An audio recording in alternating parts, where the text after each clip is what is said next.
Thanks, Michael. Thanks. And Andretti now tied with Chip Ganassi with 2 wins apiece here at Iowa as they get Tony Kanaan's car positioned into victory lane. Helio Castroneves finishes second, a little more than 4 seconds behind.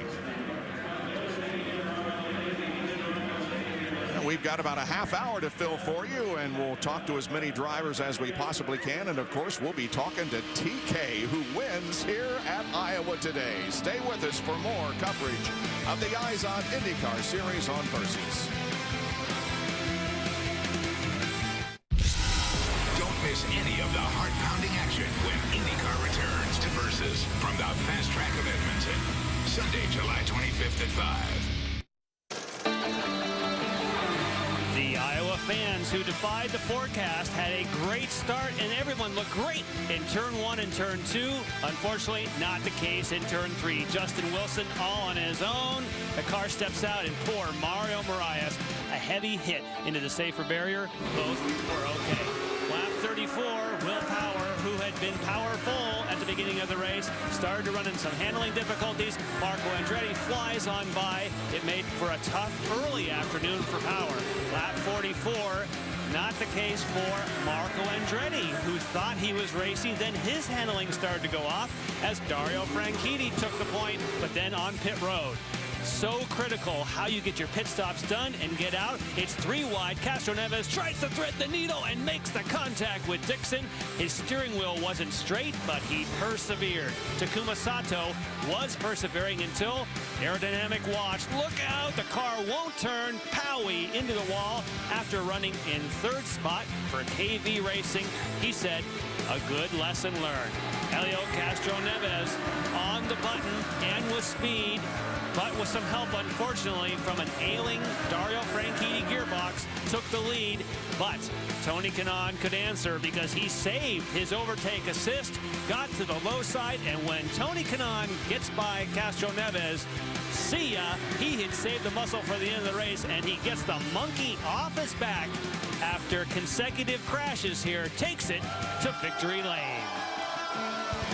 By 4.2 seconds as we take a look at the finish here. It's E.J. Viso's best career finish. Vitor Meira had his second consecutive top 10. Hunter Ray finishes 8th or better on the ovals this year. Danica, her 3rd consecutive top 10 finish. And Graham Rahal equaled his best finish of the season. There you can see some of the others. Dan Weldon, the former winner here, got 11th. And Takuma Sato, as Jan documented, crashed out of the race, and so did many of the others listed here. All right, down to Lindy, who's with Ryan Hunter-Ray. Ryan just finishing up a quick check with Michael Andretti. And Brian Hunter-Ray, we weren't even sure we were going to see you here this week, and here you are, 8th place.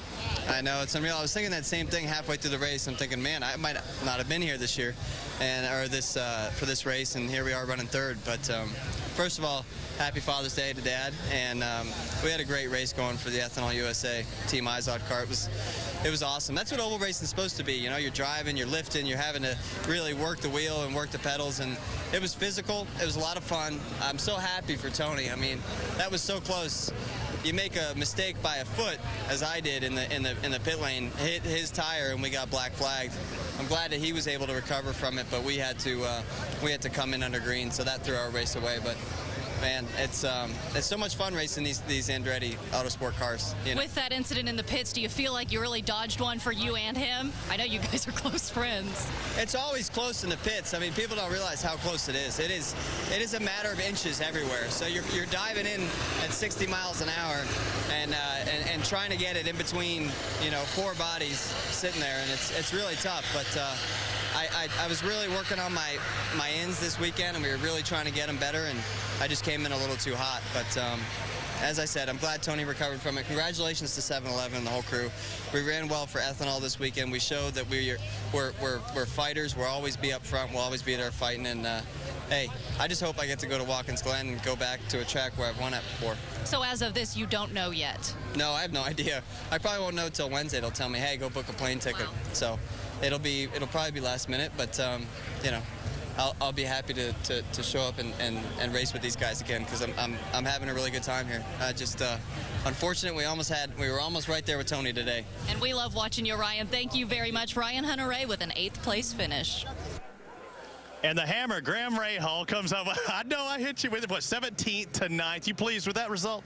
Yeah, I think it was a great day for the dad's guys. I mean, you know, we kind of went front to back. We had some radio issues. That's why we got off sequence. We didn't purposely mean to do that, but we got off, and we recovered really well. I mean, the car was very fast all day. I used the high line pretty well all day, and it was really good. Got by a lot of guys. I should have gotten by Hunter-Reay there at the end, but just didn't have enough laps. What about this team? It's the 3rd different team we've seen you in the car. We were joking you're going to be in 3 different positions in the overall at the end of the year. Are we going to see you at Watkins Glen in the dad's car or one of the other dry and round bold machines?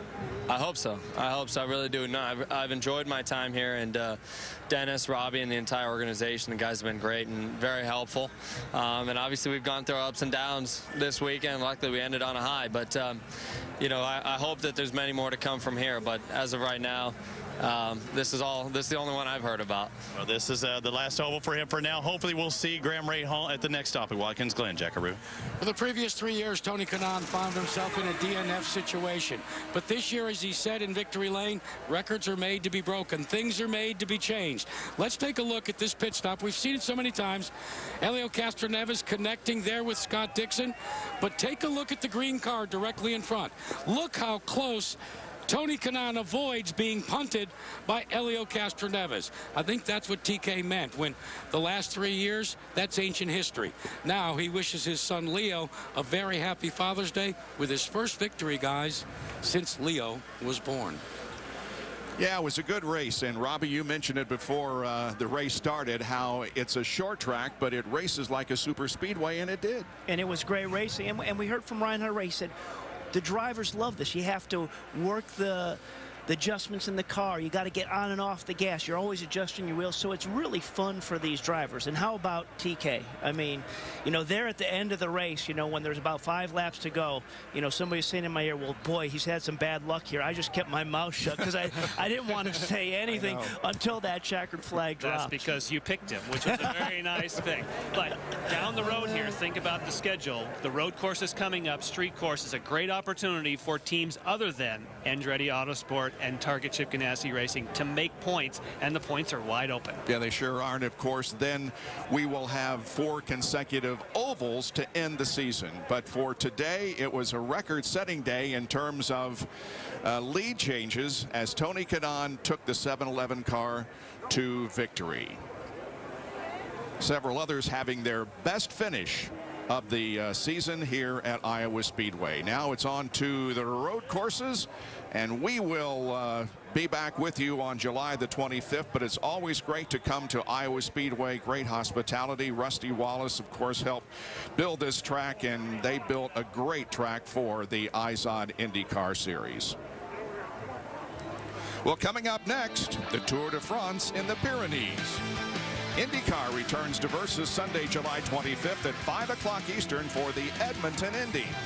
IZOD, the official apparel sponsor of the IndyCar Series, available at Macy's.